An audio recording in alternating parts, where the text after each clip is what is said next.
I think the Cabinet is a really good mix, actually. I was really pleased to see James Cleverly back and Ben Wallace. So I think there's some real kind of key figures that actually do bring unity, and that I know a lot of the grassroots are really happy to see back. I mean, I think what's important for the party and most importantly the country now is that stability. And I think to achieve that stability at a parliamentary level, there needs to be that unity and kind of the broad church kind of represented at the highest levels. He said he's going to sort of deal with the errors, the mistakes made of Liz Truss. Do you think he's going to do that? And if so, how?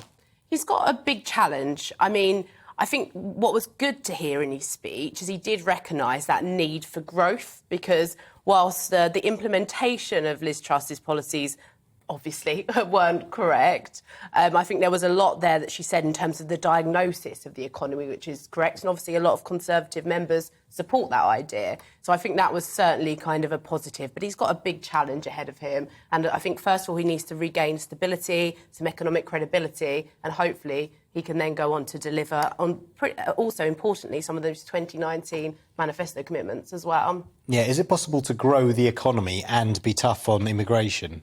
I think it's got to be a balanced approach, hasn't it? Particularly when you're looking at some of those kind of key jobs and some of those skills that we need in this country. That's important. But I think where we need to be tough on immigration is some of those kind of illegal immigration, which I hope Suella Braverman will do and really be a focus of her tenure as Home Secretary. So you think you can relax visas for certain sectors of the economy that really need recruitment, like healthcare, like construction, like the hospitality industry, but still sound tough on immigration? I think so. I think you need to have a look at where the skills are needed in our economy. I think that's really important. Yeah. And I think you need to have a kind of a broad look at that, where skills are needed. But I think that illegal immigration is where the kind of real challenge is and what we need to tackle. Yeah.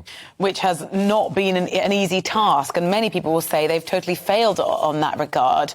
Let's just look at the views of Jason. Good morning. Thank you for getting in touch. He just says, we need an election. There's no way the Tories can win because of the complete lash-up of changing leaders just to save themselves. Now, as much as the Conservatives can say we're not going to hold an election, that call and that clamour for one is going to get extremely strong, and I expect we'll hear a lot of it at Prime Minister's questions today. How does Rishi Sunak wriggle out of that?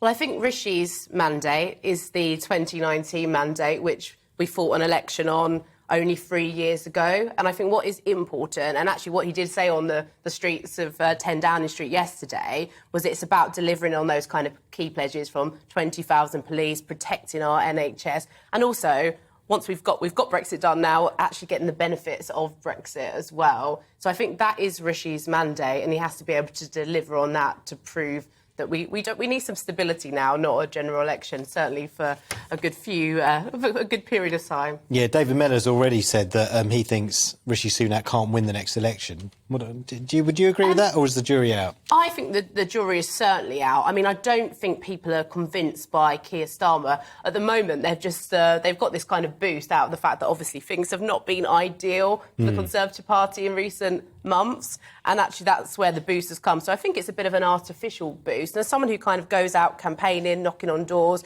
I think that people will be willing to give Rishi a chance. They were convinced by the 2019 manifesto, and now we need to deliver on that as well as facing the challenges of today.